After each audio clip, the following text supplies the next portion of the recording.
What's up everybody, another beautiful day in the Dragonflight, and today we're taking a look at Ruby Life Pools as an enhancement shaman. The build I'm running here is the Elementalist build, and I have a guide out for this as well. It's linked in the descriptions below. I'm trying out some new content here, so if you'd like to see more guides like this or other types of guides, let me know in the comments. I usually pop Windrush just at the start of the key to speed up the first pull. Flameshock, Lava Lash the Juggernaut, then run with tank to the next pack. Flameshock or primordial wave one of them into a Lava Lash for the spread, and with the Flameshock you threw on the Juggernaut, you'll have 6 Flameshock targets for the primordial wave lightning bolt slap, so we can melt the first pack. I try to interrupt as many ice bolts and shields as I can, and you can purge the shield if one goes off. Thunderstorm with Thundershock talent is great for all these packs, since you can AoE interrupt all of them and it's just a 25-second cooldown. Plus it gives the tank a short breather as well, where they can be like, and you can also line up Sundering to AoE interrupt several casts. Then we finish up the big dude and move to the next pack. I try to always interrupt the Chill Weaver on the far left, as it's usually forgotten about, and the faster all the mobs are stacked, the better. Nothing new here really. You open with Primordial Wave, spread Flameshock, then Lightning Bolt Slap, and then just pump out as many Hailstorm and powered Frost Shocks as possible. Now for this pack I usually try to smack the big Juggernaut and cleave the rest down, while still tab targeting with Lava Lash to get the Lashing Flame debuff.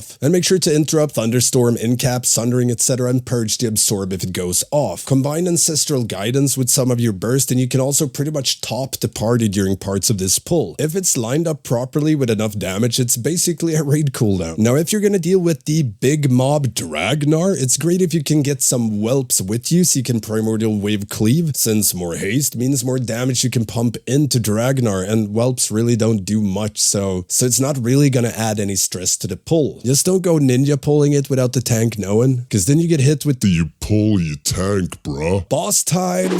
This boss I usually hold Primordial Wave for the add spawn. Think of the pad! Not necessarily for the extra pad damage, but it's really important to nuke down her shield fast. This is also a great place to use Ancestral Guidance. In a high key or tyrannical key, the group takes so much damage and you can dish out so much damage due to all the whelps, and therefore a ton of healing during Ancestral Guidance. Just make sure you're funneling all your single target damage into boss and cleave off her. You don't even tab target for Lashing Flame, just nuke boss. Adds are pads and you don't need it. Think of the pad? But yeah, always save Primordial Wave for whelplings. Same thing for the second set of whelps. You can also incap, Earth LE, Thunderstorm the whelplings to help the tank. I try to Windrush 1 or 2 of the Chill Storms to help out here, and if healer is lagging behind, I usually pop the infamous Healing Stream Totem. Not for its insane healing, but it buffs our next healing wave or healing surge. So if we need to spend Maelstrom for big instant heals, it'll heal more. Otherwise, use Health Pot and or Health Stone to top yourself before a Chill Storm, or if you're low during whelplings to help your healer. Moving into the next pack, it's important you're fast with spreading Flameshock and firing off your Primordial Wave Lightning Bolts, since there's usually a few small Scorchlings in each pack, but they tend to die really fast, and that's like 20 to 30% less haste if they die before you get it off. Also less overall, which is what's important. And for all these packs, you want to interrupt Cinder Weaver's Cinder Bolt and purge their burning ambition. I think there's a cream for that. And you want to keep Thunderstorm and Sundering for whenever Flame Dancer casts Flame Dance, and always be ready to instantly purge Flame Dances when they die. Like when they're on low health, I just target them and keep looking at them. I don't even want a global to be in the way. As soon as it pops, I just purge. And if you get targeted by Living Bomb, you want to drop that on top of the ad, since it affects them too. Now for the big old flamey dragon, again, there's usually up to 5 Scorchlings you can get with this one, so try to get some Primordial Wave value. Save defensive cooldowns and Ancestral Guidance for when the dragon goes below 50%, since you start getting the stacking dot. Of course, don't pop it instantly below 50%, wait until stuff starts to hurt. But Ancestral Guidance is great here as well. If you have capped Maelstrom before and then you pop Ancestral Guidance into an Elemental Blast into a Frost Shock, that's a lot of burst healing, even on single target. For the Thunderhead Dragon, save save defensives, healing stream totem, all that good stuff for the rolling thunder dot in case the healer can't dispel. And you can always off heal other players if needed as well, as this one can be really rough on healers. But you lose overall damage if you heal someone else though. Now for Blaze Hoof, I save primordial wave for when the add spawn. More haste, more damage, more boss slapping. Other than that, there's really not any big brain things here. You can also try an ice strike just before the add spawns, so following your primordial wave lightning cleave on them, you can instantly throw a empowered frost shock on them, which hits both and keeps sundering so you can hit both of them as well. But other than that, there's really not any big brain enhancement things here. When the add dies, you can wind rush if needed, off heal tank if needed during searing wounds, although that's getting nerfed, so might not be needed, or that's been nerfed rather. Ancestral guidance during one of the add spawns, get a lot of value there following their AoE, since you primordial wave there and wolves, etc, etc, so you get a ton of healing out of it. The next pack, wait till they're stacked and spread flame shock from the channeler and focus her down. Tab target for lashing flame debuff, some extra pad, and you can purge all the small elementals that spawn to get rid of their absorb. And you want to save ancestral guidance for one of the channeler's AoE. The next pack, prio down the new channeler and instantly interrupt flash fire. These can't be crowd controlled, so you can't panic interrupt them with thunderstorm or anything like that. It's also great if your tank pulls this pack with one of the elemental packs at the side so you can get off a bigger primordial wave. Last pack, I try to get off a big primordial wave at the start, but if it's on cooldown or something, I try to use it next time the big channel spawns adds. So you wait for some of these small elementals to pop up before using it so you get more lightning bolt targets. Ancestral guidance during one of the high channelers lightning storms, and depending on your comp, whenever these small elementals spawn, you want to make sure you purge them, otherwise these channel can nom their shield, adding it to hers, which is not awesome. Now for the last boss, on pull, I primordial wave one of them and flame shock the other into a lightning bolt slap. Focus down the dragon until it flies away, make sure to lava lash both of them for the lashing flame debuff, and try to refresh it before Kiraka flies away. Whenever the dragon lands, rush over and slap away to refresh flame shock and lashing flame, primordial wave off cooldown as long as both of them have flame shock. When both bosses are down, I focus dragon, but again tab target for lashing flame, and I prioritize frost shocks with hailstorm and or ice strike buff since it hits both. Phase 2 is also a great place for ancestral guidance during one of the inferno cores to help your healer out. Tons and tons of damage going out on your party there, so yeah, just ancestral guidance and you'll heal a ton of it. Plus you can healing stream totem, defensive if you get it on yourself to help survive, and increase your self healing if you need to maelstrom insta heal yourself. Because when you're doing high keys or tyrannical keys, the inferno core debuff really slaps, so you want to use everything to survive it. Just self heal, health stone, health pot, you name it. I know we're all tempted to yell one heal healer whenever we die from it, but yeah, we can probably help a bit ourselves. One heal though. And yeah, that's pretty much it for this enhancement dungeon guide, Ruby Life Pools. Now for my UI, I will link my default UI code and you can import it in edit mode in game, as well as most of the main Weakauras I use for enhancement. I can't share all of my Weakauras like the dungeon Weakauras nor my plater or detail setting, as I got those from subbing to now on Twitch, so you get them there. But yeah, let me know what you think of this dungeon guide. Would you like more stuff like this? I'm also considering doing more in-depth dungeon guides as well, not only for enhancement. So yeah, let me know. And if you have any questions, hit me up here on Twitter or become a patron or Twitch sub, which gives you access to the Stanky Gaming Discord, which is the fastest way to get a hold of me, and it's also filled with a lot of useful info and helpful people if you need any help PvE wise. Don't forget the usual stuff, like, comment, subscribe, and most importantly, ring that notification bell. Gotta beat that YouTube algo. I'm also streaming all my progression rating on Twitch, Wednesdays, Thursdays, and Sundays, Stanky Gaming. And yeah, thank you all for watching, and I will see you next time.